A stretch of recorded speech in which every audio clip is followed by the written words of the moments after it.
Assalamualaikum warahmatullahi wabarakatuh.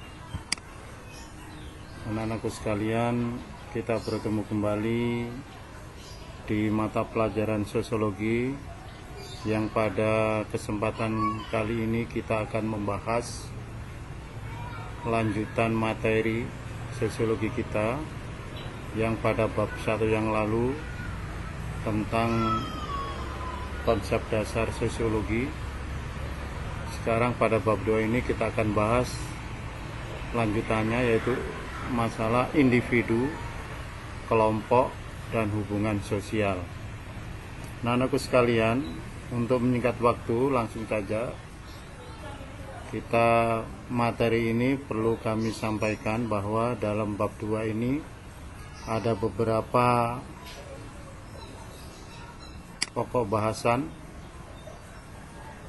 yang akan kita bahas, yaitu individu dan kelompok, ada hubungan sosial, ada bentuk hubungan sosial, dan institusi sosial. Tujuannya adalah dengan mempelajari ini peserta didik diharapkan mampu mengetahui tentang identitas atau pembentukan identitas individu, kemudian hubungan sosial, mengidentifikasi bentuk-bentuk hubungan sosial di masyarakat secara tepat, dan diharapkan siswa mampu memahami peran institusi sosial. Langsung saja sekalian, perlu kita bahas bahwa individu dan kelompok. Individu menurut Setiadi tahun 2015 mengatakan bahwa individu ini berasal dari bahasa Latin, yaitu individuum. Ya, individu berasal dari bahasa Latin, yaitu individuum, yang artinya tidak terbagi. Sedangkan menurut bahasa Inggris, individu berasal dari in dan divided. In dan divided. In artinya terbagi, in artinya tidak, divided terbagi. Jadi undivided tidak terbagi, gitu maksudnya. Jadi individu adalah tidak terbagi atau suatu kesatuan. Menurut konsep sosiologi, individu adalah manusia yang hidup berdiri sendiri, tidak memiliki teman. Individu sebagai makhluk ciptaan Tuhan memiliki rasa, raga, rasio, dan rukun. Ini menurut Basrawi, ya. Individu memiliki rasa, raga, rasio, dan rukun. Raga artinya merupakan bentuk jasad manusia, namanya raga, berarti jasad manusia. Dan menjadi ciri khas setiap individu meskipun ciri dan hakikatnya sama.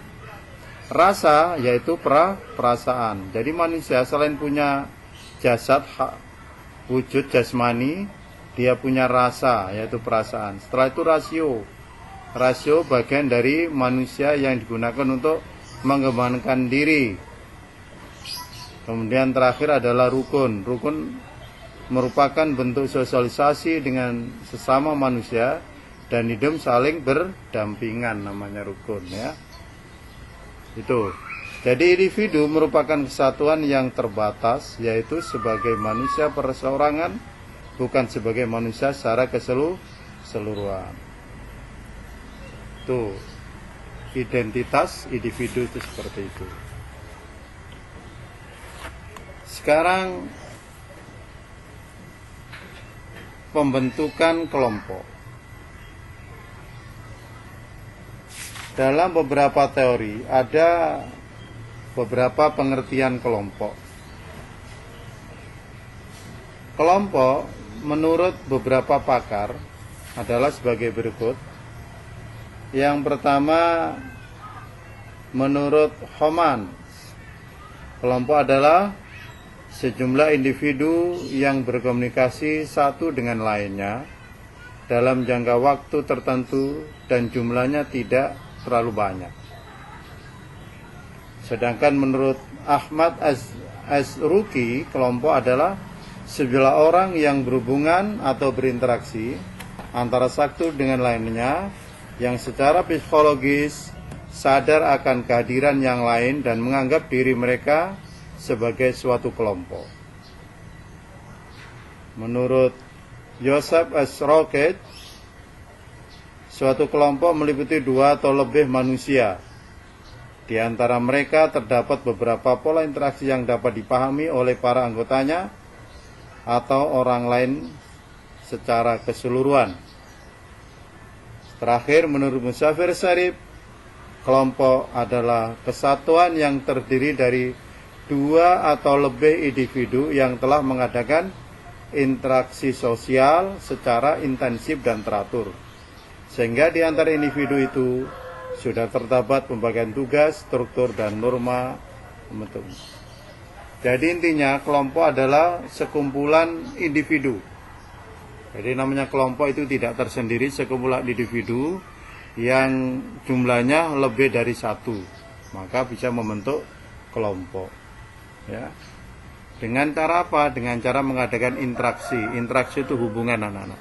Hubungan, interaksi antara satu dengan yang lain. Ya, tentu mempunyai tujuan tertentu ya hubungannya itu. Misalnya untuk saling melengkapi keperluan hidupnya, kebutuhan hidupnya, sehingga dia saling memerlukan. Maka ada hubungan individu antar individu di situ, maka terbentuklah kelompok. Ciri-ciri kelompok, yang pertama, adanya dorongan yang sama antar individu untuk menjalin interaksi guna mencapai tujuan bersama. Jadi yang namanya kelompok itu interaksinya, hubungannya pasti mempunyai tujuan bersama. Itu ciri-ciri pertama. Jadi ada dorongan yang sama, ada keinginan yang sama antar individu di dalamnya itu untuk mencapai tujuan bersama. Yang kedua, adanya akibat dari interaksi yang dilakukan antara individu yang terlibat di dalamnya. Ada akibat, ya, ada akibat dari interaksi yang dijalankan. Berarti ada hasil akibat dari interaksi yang dilakukan. Kemudian C, adanya pembentukan penegasan struktur kelompok yang jelas. Adanya pembentukan dan penegasan struktur kelompok yang jelas. Yang terakhir, yang keempat, ciri yang keempat, adanya penegasan norma-norma tingkah laku anggota kelompok, pengatur interaksi dan kegiatan kelompok dalam merealisasikan tujuan kelompoknya. Itu ciri-ciri dari kelompok. Kemudian selanjutnya nanti sekalian, pembentukan identitas individu tadi sudah kita bahas. Jadi ciri yang melekat pada diri seseorang itu identitas ya. Identitas itu ciri ya. Ciri yang melekat pada seseorang yang bersifat khas. Ya, misalnya nama, tempat tinggal itu identitas. Individu merupakan subjek perseorangan yang memiliki daya pikir, kehendak, keinginan, rasa kebebasan dan kegiatan. Ini sifat kepribadian. Sifat kepribadian anak-anak bisa dilihat dari faktor genetik. Genetik itu gen, turunan ya.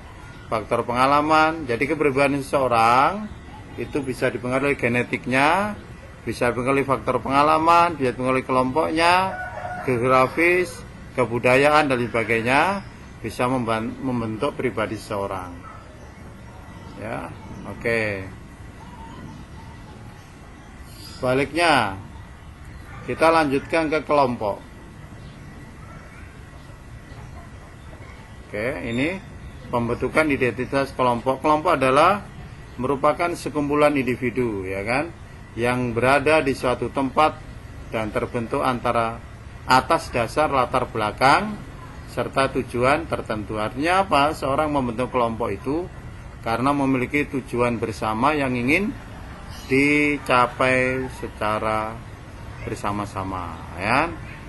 Kalau identitas individu tadi nama, tempat tinggal banyak. Kalau identitas kelompok merupakan identitas individu yang muncul akibat adanya hubungan Dampaknya ialah muncul identitas kelompok yang tidak hanya memenuhi kebutuhan pribadi, tapi juga kebutuhan kelompoknya.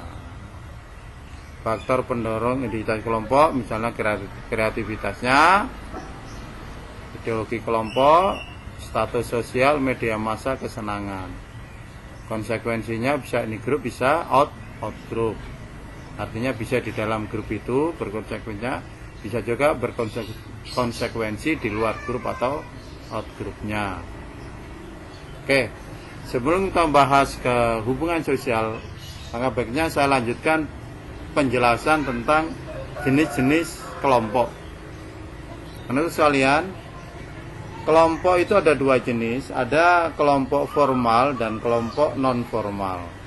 Kelompok formal merupakan suatu kelompok yang memiliki peraturan yang tegas dan sengaja diciptakan oleh anggotanya untuk mengatur hubungan antar bersama. Artinya apa? Dalam kelompok formal itu terbentuk karena sesuatu yang diinginkan bersama sehingga membentuk kelompok yang resmi. Ya, sengaja dibentuk dengan peraturan yang tegas. Jadi peraturannya ada, itu namanya formal. Ya. Tujuannya adalah dengan bentuk ini, kelompok ini sengaja dibentuk untuk memenuhi tugas organisasi, makanya kelompok formal. Sedangkan non formal, yang non formal, kelompok yang tidak memiliki struktur. Jadi yang penting terbentuk saja, jadi strukturnya tidak ada. Ya. Kelompok ini muncul dari adanya kombinasi antara faktor-faktor formal dan kebutuhan manusia sebagai bagian dari anggotanya. Jadi muncul dengan sendirinya, tanpa disengaja, tanpa adanya peraturan yang jelas, itu non formal.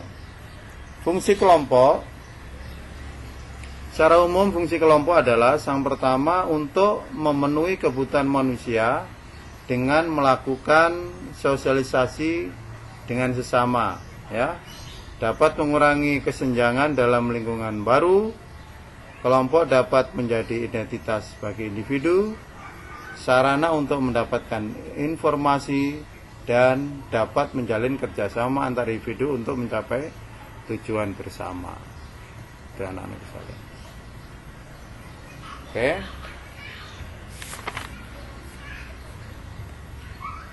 Hubungan sosial di masyarakat.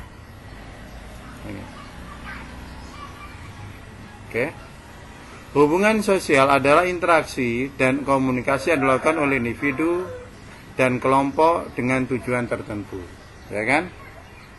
Jadi sifat hubungannya, ya, syarat hubungan, faktor yang mempengaruhi hubungan, proses hubungan, dan dampak hubungan. Ini yang akan kita bahas. Oke. Nanti sekalian, sebelum kita lanjutkan ke materi tentang hubungan sosial, nanti ada beberapa tugas yang perlu dibahas, ya. Tadi sudah ciri-ciri jenis kelompok, fungsi kelompok sudah. Nah ini faktor-faktor hubungan sosial, ada faktor intern hubungan sosial dan ada faktor ekstern dan tujuan dari hubungan sosial itu sendiri. Oke.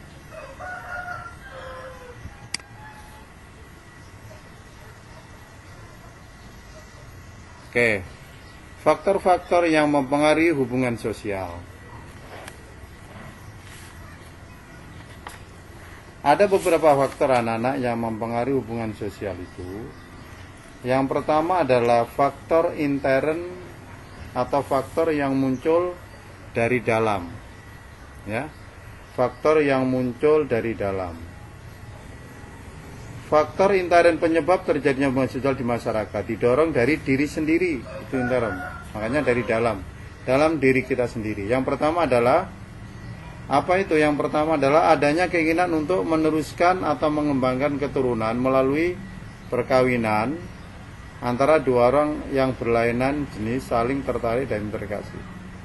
Jadi proses perkawinan itu termasuk hubungan sosial karena muncul dari diri sendiri, ya, sendiri sehingga apa? Sehingga muncul pernikahan. Ya.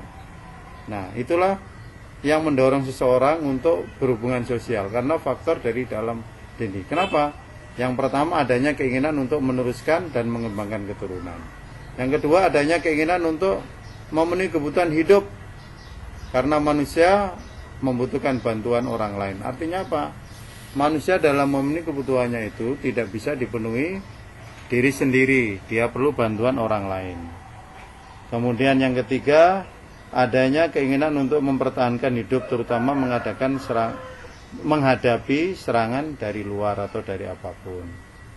Kalau kita berhubungan sosial berkelompok, maka kita akan kuat bandingkan dengan hidup secara individu.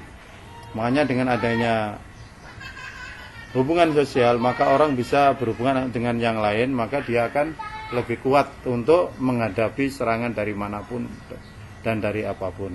Adanya keinginan untuk melakukan komunikasi dengan sesama. Inilah faktor-faktor intern yang muncul dari dalam diri seseorang sendiri.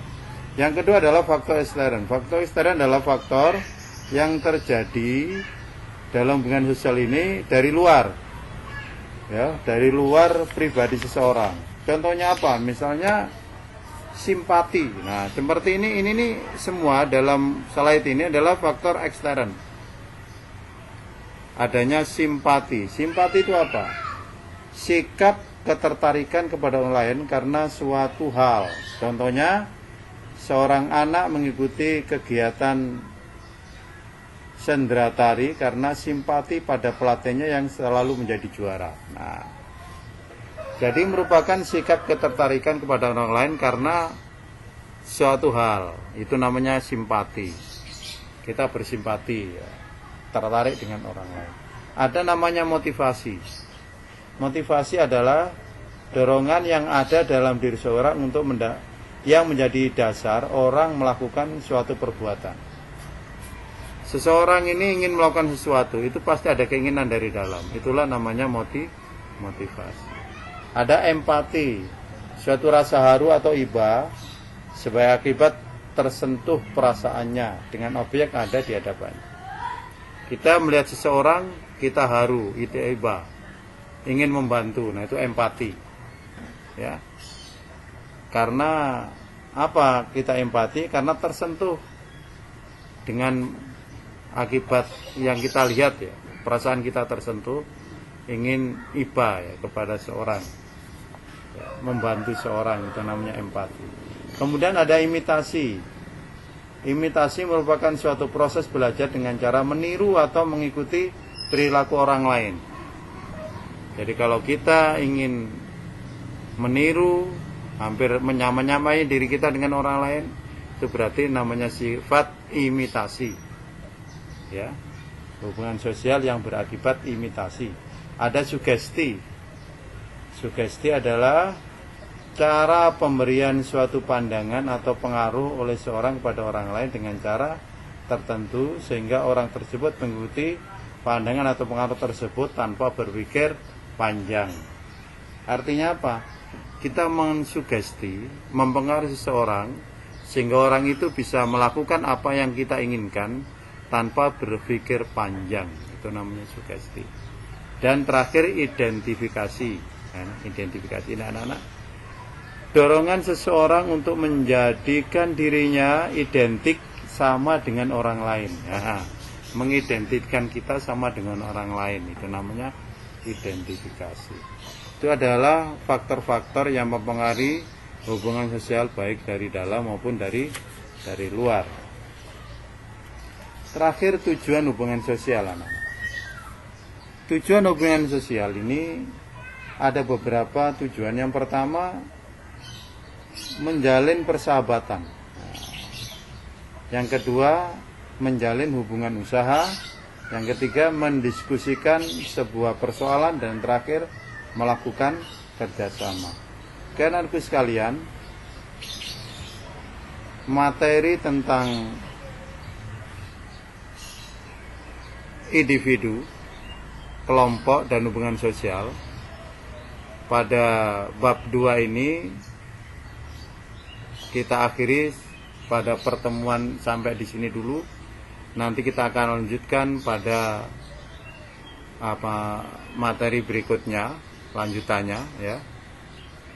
Nah, Pada bab 2 ini tugas pertamanya ini yang perlu anak-anak kerjakan, dan ini dikumpul secepatnya melalui grup di WA masing-masing. Terima kasih anak sekalian. Mohon maaf apabila ada yang kurang jelas dalam pemberian materi ini, dan kita akhiri sampai di sini dulu, dan kita akan bertemu pada materi berikutnya. Terima kasih. Assalamualaikum warahmatullahi wabarakatuh.